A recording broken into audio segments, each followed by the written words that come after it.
안녕하세요. 스테디윈입니다. 매일 꾸준히 하면 성공합니다. 오늘도 힘차게 영어를 마스터해 보세요. 파이팅! What Men Live by Tolstoy. 톨스토이의 사람은 무엇으로 사는가? Chapter 1. 제1장 영어 원문과 영어 음성을 시청하며 확인 학습하기.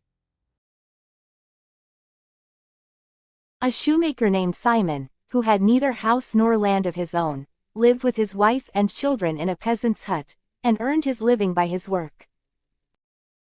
Work was cheap, but bread was dear, and what he earned he spent for food. The man and his wife had but one sheepskin coat between them for winter wear. And even that was torn to tatters, and this was the second year he had been wanting to buy sheepskins for a new coat. Before winter Simon saved up a little money. A 3-ruble note lay hidden in his wife's box. And 5 rubles and 20 kopecks were owed him by customers in the village.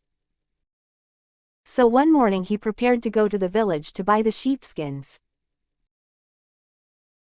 He put on over his shirt his wife's wadded nankeen jacket, and over that he put his own cloth coat. He took the 3-ruble note in his pocket, cut himself a stick to serve as a staff, and started off after breakfast. I'll collect the 5 rubles that are due to me, thought he, add the 3 I have got, and that will be enough to buy sheepskins for the winter coat. He came to the village and called at a peasant's hut, but the man was not at home. The peasant's wife promised that the money should be paid next week, but she would not pay it herself. Then Simon called on another peasant, but this one swore he had no money, and would only pay 20 kopecks which he owed for a pair of boots Simon had mended. Simon then tried to buy the sheepskins on credit, but the dealer would not trust him. Bring your money, said he, then you may have your pick of the skins. We know what debt collecting is like. So all the business the shoemaker did was to get the 20 kopecks for boots he had mended. And to take a pair of felt boots a peasant gave him to sole with leather. Simon felt downhearted. He spent the 20 kopecks on vodka, and started homewards without having bought any skins. In the morning he had felt the frost, but now, after drinking the vodka, he felt warm, even without a sheepskin coat. He trudged along, striking his stick on the frozen earth with one hand, swinging the felt boots with the other, and talking to himself. I'm quite warm, said he, though I have no sheepskin coat. I've had a drop, and it runs through all my veins. I need no sheepskins. I go along and don't worry about anything. That's the sort of man I am. What do I care? I can live without sheepskins. I don't need them. My wife will fret, to be sure. And, true enough, it is a shame, one works all day long, and then does not get paid. Stop a bit. If you don't bring that money along, sure enough I'll skin you, blessed if I don't. How's that? He pays 20 kopecks at a time. What can I do with 20 kopecks? Drink it, that's all one can do. Hard up, he says he is. So he may be, but what about me? You have house, and cattle, and everything, I've only what I stand up in. You have corn of your own growing, I have to buy every grain. Do what I will, I must spend 3 rubles every week for bread alone. I come home and find the bread all used up, and I have to fork out another ruble and a half. So just pay up what you owe, and no nonsense about it. By this time he had nearly reached the shrine at the bend of the road. Looking up, he saw something whitish behind the shrine. The daylight was fading, and the shoemaker peered at the thing without being able to make out what it was. There was no white stone here before. Can it be an ox? It's not like an ox. It has a head like a man, but it's too white, and what could a man be doing there? He came closer, so that it was clearly visible. To his surprise, it really was a man, alive or dead, sitting naked, leaning motionless against the shrine. Terror seized the shoemaker, and he thought, someone has killed him, stripped him, and left him here. If I meddle, I shall surely get into trouble. So the shoemaker went on. He passed in front of the shrine so that he could not see the man. When he had gone some way, he looked back, and saw that the man was no longer leaning against the shrine, but was moving as if looking towards him. The shoemaker felt more frightened than before, and thought, shall I go back to him, or shall I go on? If I go near him, something dreadful may happen. Who knows who the fellow is? He has not come here for any good. If I go near him, he may jump up and throttle me, and there will be no getting away. Or if not, he'd still be a burden on one's hands. What could I do with a naked man? I couldn't give him my last clothes. Heaven only help me to get away. So the shoemaker hurried on, leaving the shrine behind him, when suddenly his conscience smote him, and he stopped in the road. What are you doing, Simon? Said he to himself. The man may be dying of want, and you slip past afraid.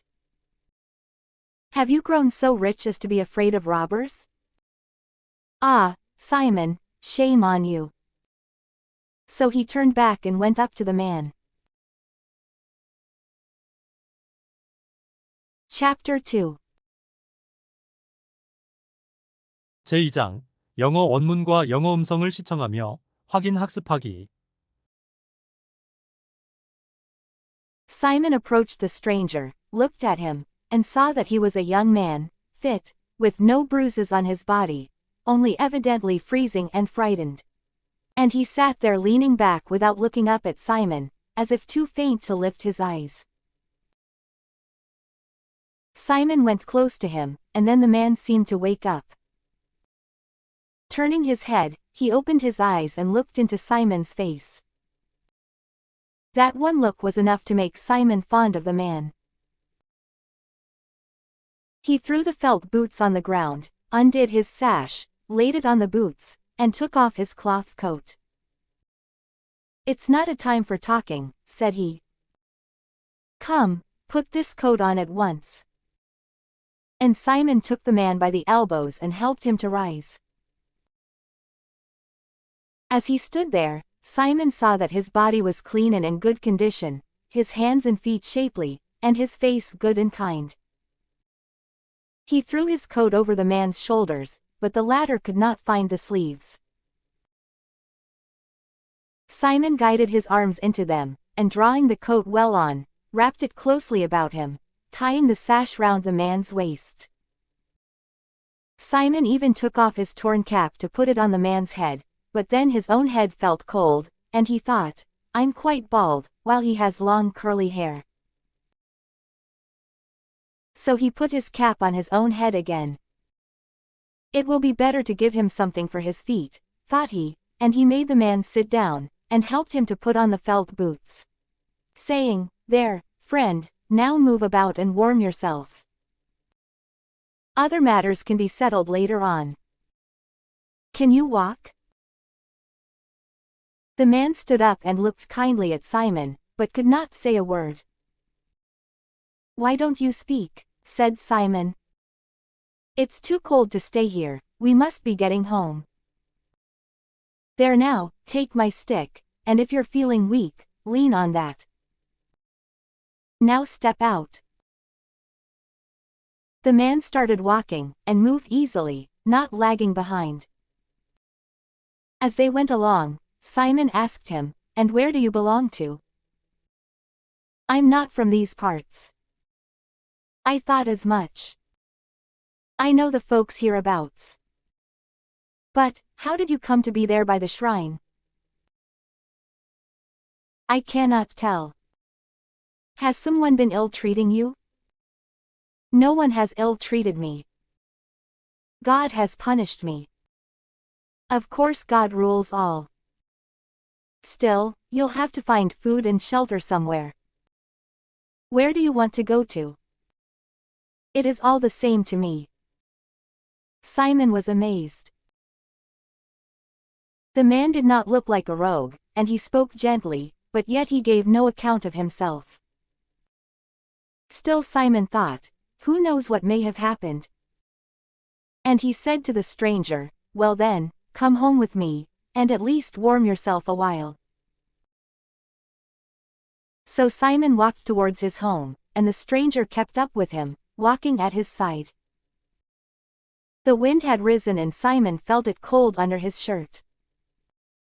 He was getting over his tipsiness by now, and began to feel the frost.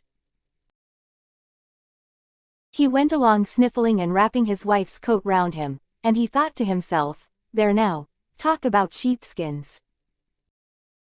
I went out for sheepskins and come home without even a coat to my back, and what is more, I'm bringing a naked man along with me.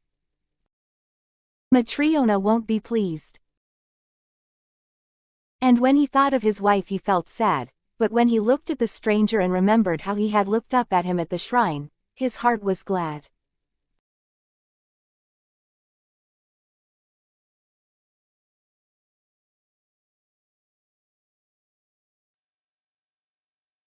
이 영상이 도움이 되셨다면 좋아요 그리고 구독 부탁드립니다.